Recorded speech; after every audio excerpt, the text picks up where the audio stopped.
Hello students, good morning. Welcome back to the new session of learning. Hope you are enjoying your online session of learning as we are stuck in a lockdown period and this online journey has been started. Okay, तो आज हम लोग देखेंगे FW Taylor के बारे में. हालांकि मैंने in the last video I had explained about FW Taylor's history, background and contributions. But when I heard the video, there was a technical issue on the video. So I am explaining the things again. Okay? तो यहाँ पे हम देखते हैं कि FW Taylor का पूरा नाम है Frederick Wilson Taylor. Okay, FW Taylor was born in USA. कहाँ जन्म लिए थे उन्होंने? USA में लिए थे. 1856 में उनका जन्म हुआ था. उसके बाद उन्होंने क्या किया? मिडवेल स्टील कंपनी में एज अ लेबर उन्होंने काम करने का डिसाइड किया.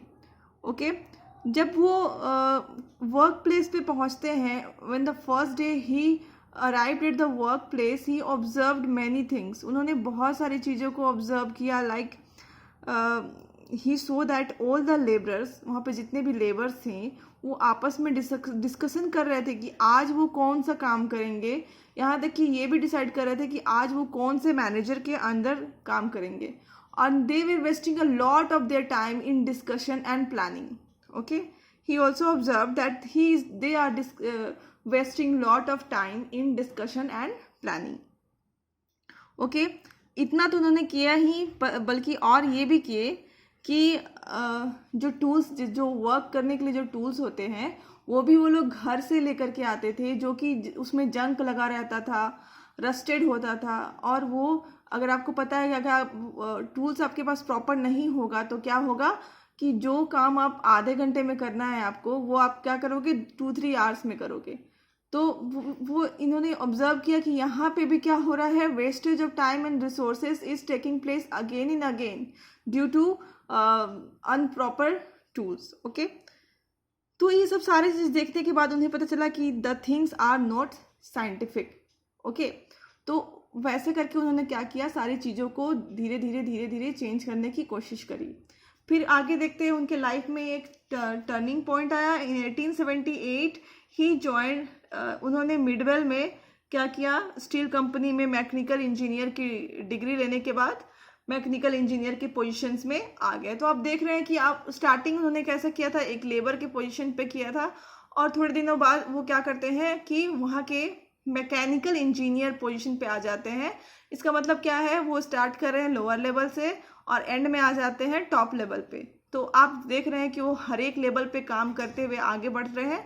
और जो हर एक लेवल में एक वर्कर को प्रॉब्लम आता है या सबऑर्डिनेट को प्रॉब्लम आता है, वो या फिर एक एम्प्लॉय को प्रॉब्लम आता है, वो सारे लेवल का प्रॉब्लम फेस करते हुए आगे बढ़े हैं. इसीलिए उनका जो साइंटिफिक प्रिंसिपल जो वो आगे देने वाले हैं वो काफ़ी सटीक है, बोलिएगा तो मतलब काफ़ी एक्यूरेट है, क्योंकि वो एक इंसान जो हर एक लेवल का प्रॉब्लम फेस किया हुआ है और उसके बाद उसके पास इतना ज़्यादा एक्सपीरियंस हो जाता है कि वो क्या करते हैं कि बहुत ही अच्छा प्रिंसिपल दिए हैं. और प्रिंसिपल ही नहीं, उन्होंने टेक्निक भी दिया है. ओके, तो आगे देखते हैं. उनके कंट्रीब्यूशन भी बहुत अच्छा है. उन्होंने बहुत सारी बुक्स लिखी हैं, like shop management, piece rate system, principle of scientific management. और उन्होंने क्या किया है, साइंटिफिक मेथड्स को अडॉप्ट किया to solve the problem of management. Because of this contributions उनका जो बुक लिखा हुआ है आज भी मैनेजमेंट में बहुत ज़्यादा हेल्पफुल है. बहुत ज़्यादा क्या बोलोगे तो सारे डिसीजंस उनके बुक्स के बेसिस पे ही बहुत सारे कंपनीज जो है वो लेती हैं. ठीक है, तो in this situation we can say that is why he is called the father of scientific management. इन्हीं सारे कंट्रीब्यूशंस के कारण उसको FW टेलर फेमस हो गया. किस नाम से? Father of scientific management. Okay, इन्होंने क्या किया, मैनेजमेंट में साइंस को इंक्लूड कर दिया, साइंस को जोड़ दिया और मैनेजमेंट के सारे प्रॉब्लम्स को टैकल करने के लिए साइंस का यूज़ करने लगे. ओके, अब हम लोग आगे देखते हैं कि साइंटिफिक मैनेजमेंट का मीनिंग होता क्या है. Things are reflecting on your screen. You can have a look on it. Okay. Application of science for each and every element of management. मतलब क्या होता है साइंटिफिक मैनेजमेंट, कि साइंस को अप्लाई करना ईच एंड एवरी एलिमेंट, मतलब कुछ भी प्रॉब्लम आए मैनेजमेंट में उसको सॉल्व करने के लिए आप क्या कर रहे हो, साइंस का एप्लीकेशन कर रहे हो, साइंस को अप्लाई कर रहे हो, उसी को क्या बोलते हैं, साइंटिफिक मैनेजमेंट। अगर जनरल लैंग्वेज में इसका मतलब समझने की कोशिश करें तो it means apply scientific tools methods trained personnels in order to increase the output. बहुत ही सिंपल मतलब है कि अगर आप ऑर्गेनाइजेशन के आउटपुट को इंक्रीज करना चाहते हैं, टू इंक्रीज द आउटपुट, तो आप क्या करो, साइंटिफिक टूल को अप्लाई करो, साइंटिफिक मेथड्स को अप्लाई करो। जो पर्सोनल मतलब होता है जो ह्यूमन रिसोर्स होता है मैनेजमेंट का, वो कैसा होना चाहिए, बिल्कुल ट्रेंड होना चाहिए, और वो ताकि वो लोग साइंटिफिक मेथड को अपना सके और साइंटिफिक मेथड से काम कर सके। ओके, इतना देख लिया। अब हम आगे क्या देखते हैं, principle given by F.W. Taylor. Okay, it is called scientific principle of management. Okay, तो साइंटिफिक, देखिए यहाँ पे ऑलरेडी हमने टेलर का 14 प्रिंसिपल पढ़ा है। Again we are going to study the principle of scientific principle of management. तो आप लोग इसको मिक्स मत करिएगा। साइंस किससे से जुड़ा हुआ है, F.W. टेलर से जुड़ा हुआ है। उन्होंने साइंटिफिक मेथड को क्या किया था, मैनेजमेंट में इंक्लूड करने की कोशिश करा था। ओके, तो आगे देखते हैं हम लोग उनके दिए हुए साइंटिफिक मैनेजमेंट प्रिंसिपल। तो scientific principle of management, science not rule of thumb. पहले उन्होंने कहा science not rule of thumb. उनका मतलब है कि जितने भी आप वहाँ पे डिसीजंस ले रहे हैं वो एक्सपीरियंस पे या तो हिट एंड ट्रायल मेथड्स पे नहीं होना चाहिए। जैसे पहले के ज़माने में क्या होता था कि सिचुएशन चाहे जो भी हो, अगर वहाँ का मैनेजर बोल दिया है कि वर्कर को यही काम करना है या फिर इसी तरीके से काम करना है या तो इसी मेथड को यूज़ करना है, तो आंधी आए तूफान आए, मतलब जो भी कुछ हो, वो वर्कर क्या करेगा, वही सेम मेथड अपनाएगा और काम करेगा, भले उसे लॉस वेस्टेज कुछ भी हो जाए, पर वर्कर क्या करेगा, वही मेथड अपनाएगा। तो वही चीज को इन्होंने यहाँ पे डिसरिगार्ड किया है। F.W. टेलर कहते हैं that work should be based on scientific inquiry, not on institution experience and hit and miss method. Okay, वो कहते हैं कि जो वर्क होता है आपका वो साइंटिफिक इंक्वायरी और इंस्टीट्यूशन में बेस्ड होना चाहिए, ना कि हिट एंड ट्रायल या फिर एक्सपीरियंस पे बेस्ड नहीं होना चाहिए। इसलिए इसी के लिए उन्होंने एक बहुत अच्छी बात कही कि थिंक बिफोर डूइंग। आप जो भी करते हैं उसके पहले आप क्या करिए, सोचिए कि आप क्या कर रहे हैं, उसका केस वो क्या, मतलब उसका आगे का सीक्वेंस सोचिए। ओके, तो इन दिस रिगार्ड वो क्या कर रहे हैं कि साइंस को इम्प्लीमेंट करने की बात कह रहे हैं कि आप एक थंब रूल के सहारे मत अपना डिसीजन छोड़िए, आप साइंस के सहारे छोड़िए। साइंस में कॉज एंड इफेक्ट का रिलेशनशिप समझाया रहता है, इसलिए आप साइंस पे रिलाई करिए की कोशिश करिए। ओके, हमारा दूसरा है हार्मोनी नॉट डिस्कॉर्ड। मतलब कि जो वर्कर हैं उनको आपस में म्यूचुअल अंडरस्टैंडिंग के साथ काम करना चाहिए, क्योंकि जो वर्कर है वो आपस में मिले हुए हैं, मतलब इंटरडिपेंडेंट है, मिले हुए नहीं है, इंटरडिपेंडेंट है। ठीक है, जैसे फॉर एग्जांपल आपको मैं पहले एग्जांपल बता देती हूँ कि किसी भी ऑर्गेनाइजेशन में दो ग्रुप होते हैं, worker group and management group. ये देखिए मैंने लिखा हुआ है worker group and management group. तो वर्कर ग्रुप क्या करते हैं, वर्कर ग्रुप बोलते हैं उनको जो सबसे लोअर लेवल पे काम करते हैं। तो वर्कर ग्रुप का क्या सोचना है कि हम लोग सबसे ज्यादा काम करते हैं, वी आर ओवरबर्डन्ड।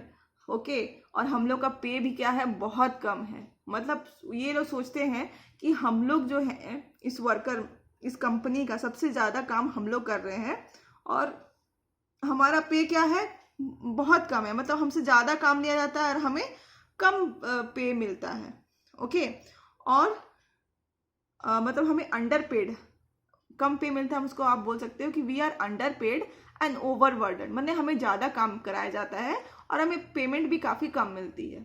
अब मैनेजमेंट ग्रुप का भी कुछ अलग सोचना है, ये सोचना है कि ये वर्कर करते क्या है, सारा कुछ तो हम लोग करते हैं, सारा प्लानिंग हम लोग कर रहे हैं, एग्जीक्यूट हम लोग कर रहे हैं, सारा जो रिस्पॉन्सिबिलिटी का काम तो हम लोग कर रहे हैं, ये वर्कर करते क्या है, they are good for nothing. तो दोनों की देखिए अपनी अपनी सोच है।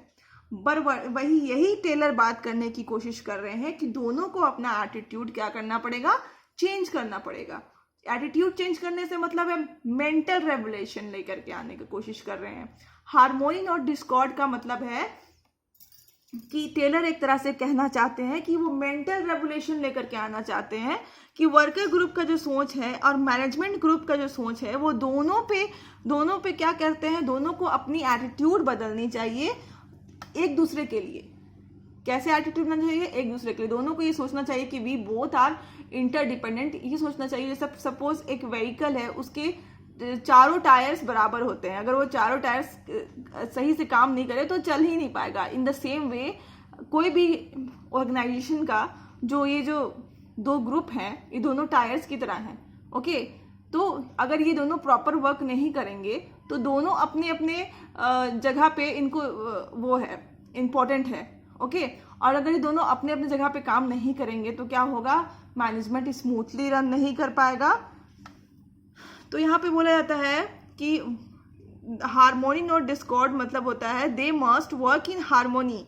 उन लोगों को हारमोनी बना के म्यूचुअल अंडरस्टैंडिंग बना करके काम करना है। That is with mutual give and take. उनको क्या करना है, गिव एंड टेक रिलेशनशिप बनाना है, because they are interdependent and proper understanding के साथ काम करना है। ठीक है, ताकि उनके जो कंट्रीब्यूशन है मैनेजमेंट का गेन हो सके और सेम टाइम क्या करे, वर्कर भी अपना बेस्ट देने की कोशिश करे। और जैसे सपोज अगर आप कंपनी में ज़्यादा प्रॉफिट होता है तो उसको वर्कर्स में भी थोड़ा बहुत डिस्ट्रीब्यूट करना चाहिए। इससे क्या होगा, वर्कर्स को भी लगेगा कि they are important to the organisation और वो भी अपना बेस्ट देने की कोशिश करेंगे।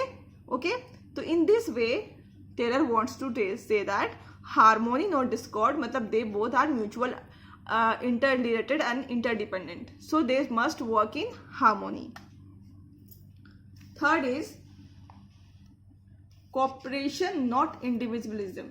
Okay, in this principle, cooperation not individualism is an extension of principle number 2, harmony not discord. मतलब ये जो आपका जो थर्ड प्रिंसिपल है कोऑपरेशन नॉट इंडिविजुअलिज्म, ये कुछ नहीं है, बस हारमोनी नॉट डिस्कॉर्ड का एक्सटेंशन है, मतलब इसी का आगे बढ़ाया हुआ रूप है।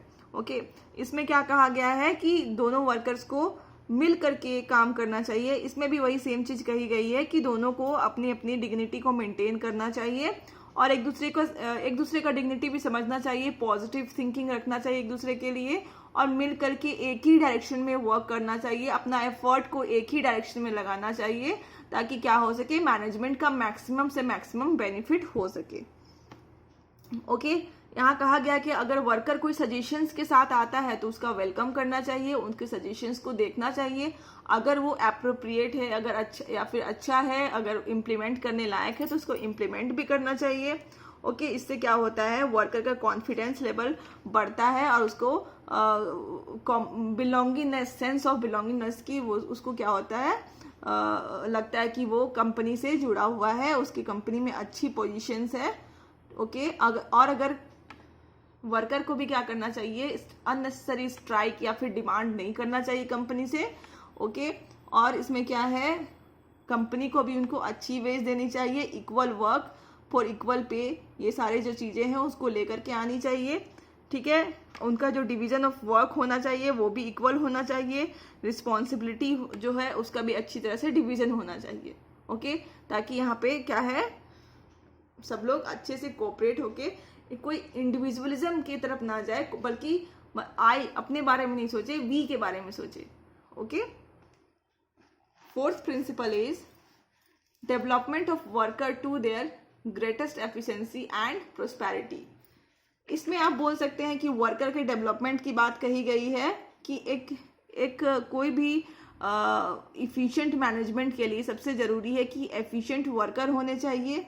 ओके, वर्कर का जितना भी मतलब वर्कर का जो एफिशिएंसी है वो प्रॉपर ट्रेनिंग में डिपेंड करता है। अगर प्रॉपर ट्रेनिंग नहीं होगा तो वर्कर क्या होगा, एफिशिएंट नहीं होगा। अगर वर्कर एफिशिएंट नहीं होगा तो इंडस्ट्री का एफिशिएंसी नहीं रहेगी। बस इसमें यही बात कही गई है कि अगर इंडस्ट्री को एफिशिएंट होना है तो वर्कर को एफिशिएंट करना पड़ेगा। और वर्कर को एफिशिएंट कैसे करना पड़ेगा, time to time training and development programmes उनके लिए रखना चाहिए ताकि वर्कर क्या हो, एफिशिएंट हो। जितना वर्कर एफिशिएंट होगा उतना कंपनी को फायदा होगा, वेस्टेज कम होगा, प्रोडक्टिविटी ज़्यादा होगा।